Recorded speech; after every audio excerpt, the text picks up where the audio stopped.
Donc, potentiel maintenant, potentiel électrostatique créé par distribution de charge. Donc, si on a distribution discrète, le potentiel électrostatique, on applique tout simplement le principe de superposition.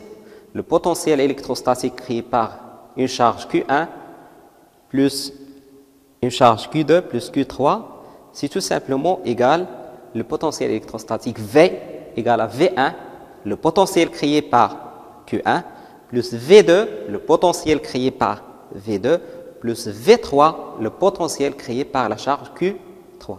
Ce qu'on appelle tout simplement le principe de superposition. Bien sûr, la somme algébrique. Le potentiel créé maintenant par distribution de charge linéaire. Commençons par charge linéaire. Linéaire, c'est-à-dire dQ est égal à lambda fois dL. Lambda au point P, au point où se trouve la charge élémentaire dQ. Donc, le potentiel élémentaire est défini par dV égale à dQ sur 4P epsilon 0 R.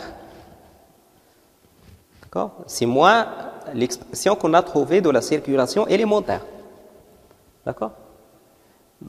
Pour V, le potentiel V, c'est Q sur 4P epsilon 0 R, ROPM. Pour dV, il suffit de remplacer Q par dQ. Donc, les choses deviennent maintenant très simples. Si on a une charge linéique, on remplace dQ par lambda fois dL. dQ, et si c'est V, c'est l'intégrale. dQ, c'est lambda fois dL. Si on a une charge surfacique, dQ, on la remplace par sigma ds. Donc, si le potentiel, c'est double intégrale dQ sur 4P epsilon 0 R, et dQ, c'est sigma ds. Si on a une charge volumique, dQ, c'est tout simplement ρ fois dV, le volume élémentaire. Donc, c'est très simple. Passons à la définition des surfaces élémentaires, des surfaces équipotentielles. Les surfaces équipotentielles sont des surfaces telles que le potentiel est constant. V de M égale à une constante. Donc, ce sont des surfaces telles que, à n'importe quel point de la surface, on trouve le même potentiel électrostatique.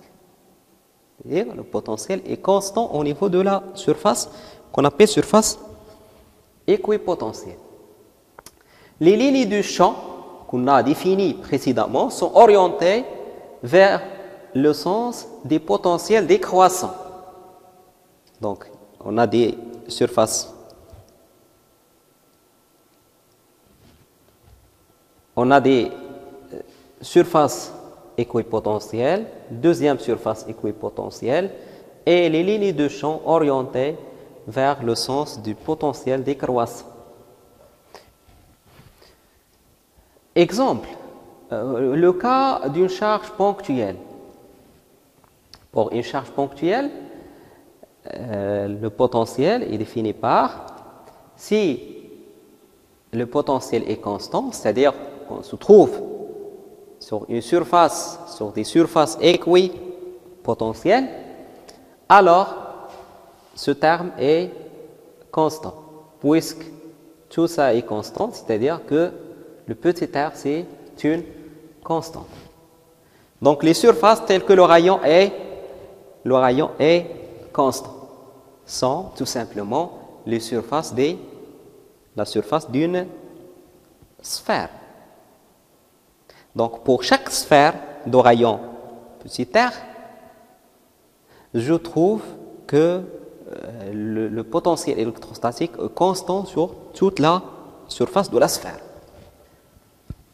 Exemple pour une charge ponctuelle négative ici, les lignes de champ, comme on a vu, se dirigent vers la charge et les surfaces équipotentielles, ça c'est surface de potentiel V1, c'est-à-dire à n'importe quel point de la surface, je trouve le potentiel c'est V1 et ici c'est V1 aussi.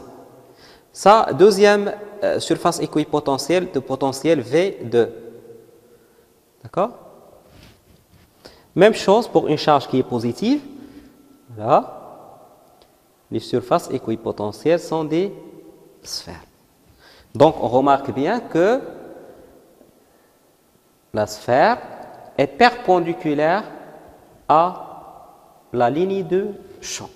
C'est-à-dire que les lignes de champ sont perpendiculaires aux surfaces équipotentielles.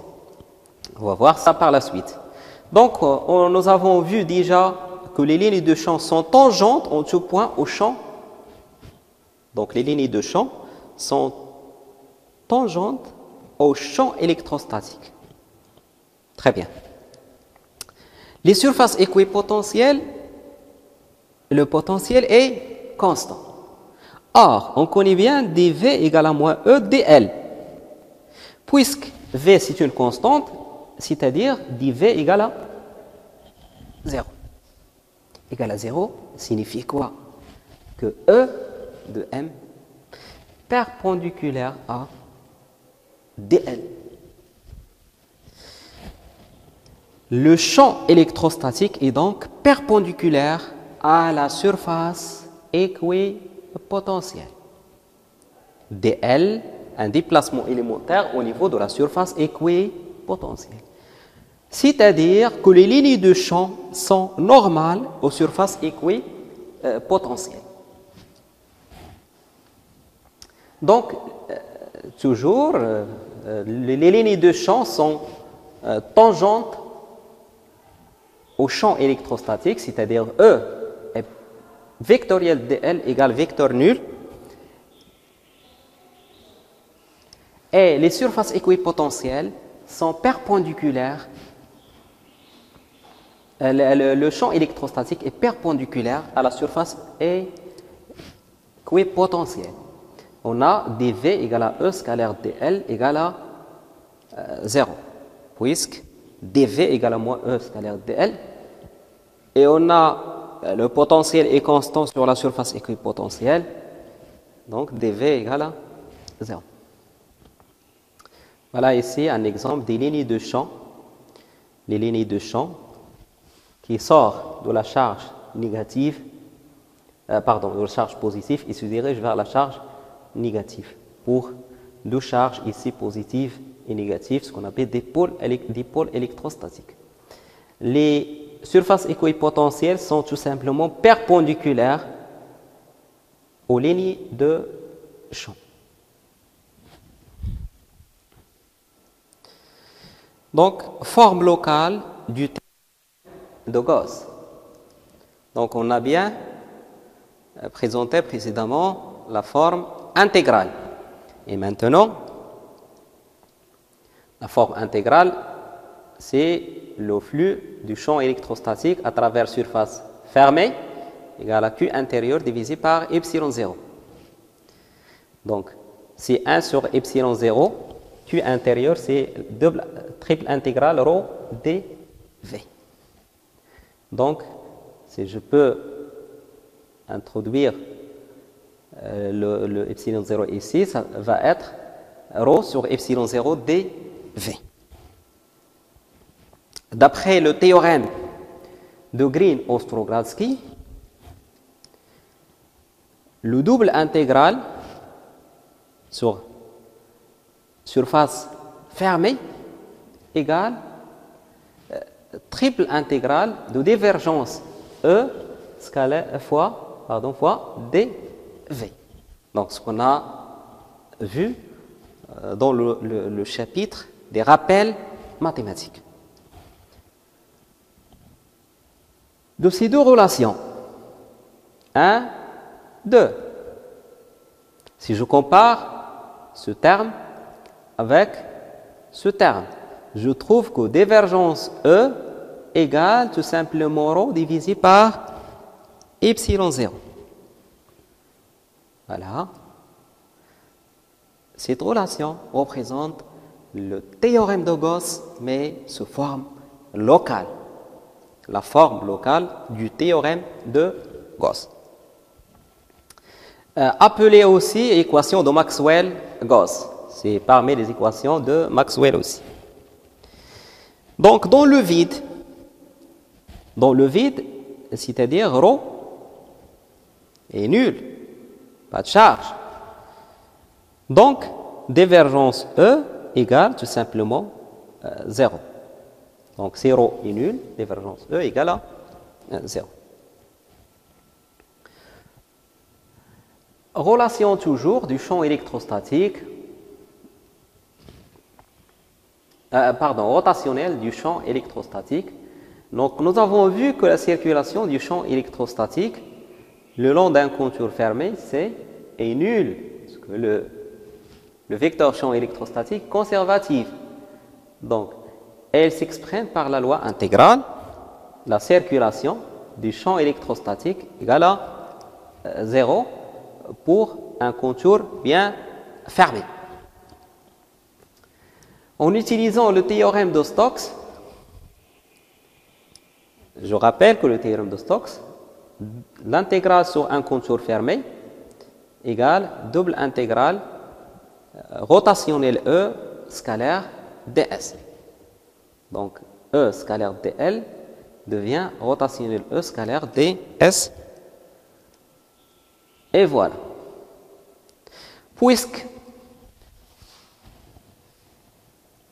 la circulation sur un contour fermé est nulle, c'est-à-dire que rotationnelle E tout simplement égale à 0. C'est une relation qu'on a démontrée précédemment par une autre phase. Voilà la deuxième équation de Maxwell. Donc, remarque, la loi locale, comme par exemple E égale à moins grade V, c'est la loi locale. Divergence E égale à ρ sur epsilon 0 ou rotationnelle E égale à 0 permet de calculer le champ électrostatique en un point. C'est pour cela qu'on dit loi locale, indépendamment de toute symétrie globale. On n'a pas besoin d'étudier les symétries pour appliquer la loi locale. E égale à moins grade V ou la forme locale du théorème de Gauss ou deuxième équation de Maxwell, rotationnelle E égale à 0. Cependant, si on a des symétries, c'est préférable d'utiliser le théorème de Gauss, qui facilite beaucoup le calcul du champ électrostatique si on a des symétries.